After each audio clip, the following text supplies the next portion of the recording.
Long before we all carried plastic water bottles, there was the hip flask. It was carried and concealed in a pocket. But unlike the water bottle or the earlier canteen, the flask was used for carrying a very different kind of refreshment. Lashings of your favourite tipple. In the early 18th century, the sophisticated and well-to-do carried elegant flasks crafted from silver or pewter. But in today's world, flasks are generally given as gifts, typically engraved with monograms or messages. Pewter is an ideal metal for flask making because it's so malleable. The manufacturing begins with a sheet of raw pewter that's about 2 millimeters thick. A guillotine cutter slices a rectangular starting piece, which is called a blank. The blank is laid onto a copper plate, which has the flask's decorations on it in raised form. The plate and blank then go through a rolling press, and the compression stamps the design into the malleable pewter.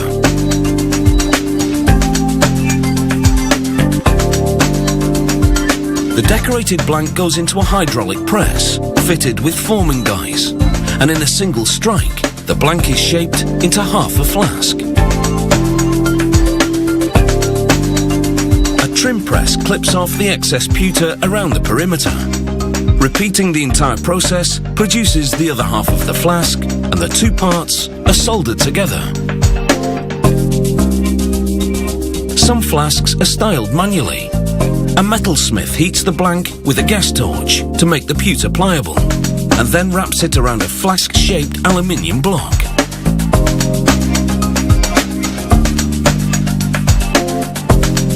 He hammers the adjoining edges flat with a wooden mallet, and fuses the edges by running a line of pure tin solder down the entire length of the joint.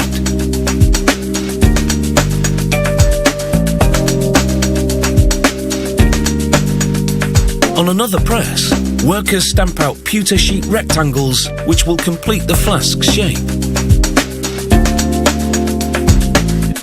The metalsmith solders one rectangle to the top of the flask, then cuts it to the right shape.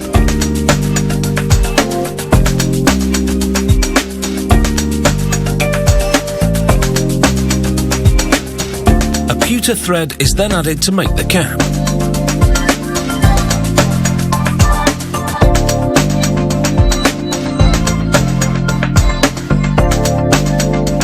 Before fusing another rectangle to the bottom of the flask, the worker stamps it with the maker's mark and dabs the bottom of the flask in flux.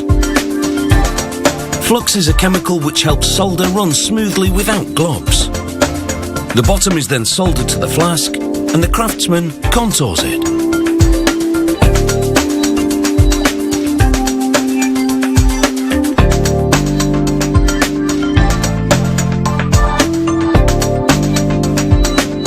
Next, he puts a drill through the cap thread and bores a hole for filling.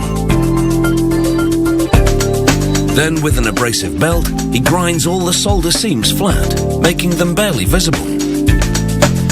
The finished flasks are filled with water to check for leaks and clean the interior.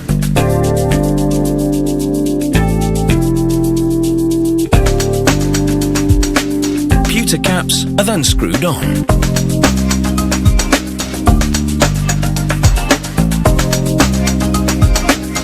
Now a buffer takes over. With a cloth wheel and pumice, he removes any little imperfections from the surface.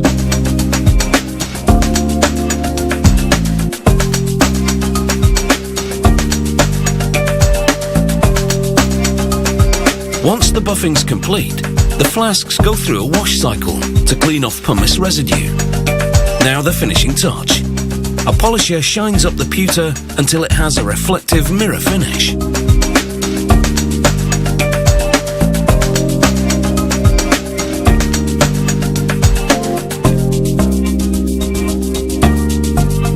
The flask is then emptied of any water that's still left inside, readying it for its new role. No longer concealed under clothing ready for a crafty sip of something, these modern-day pewter flasks are meant to be seen and treasured.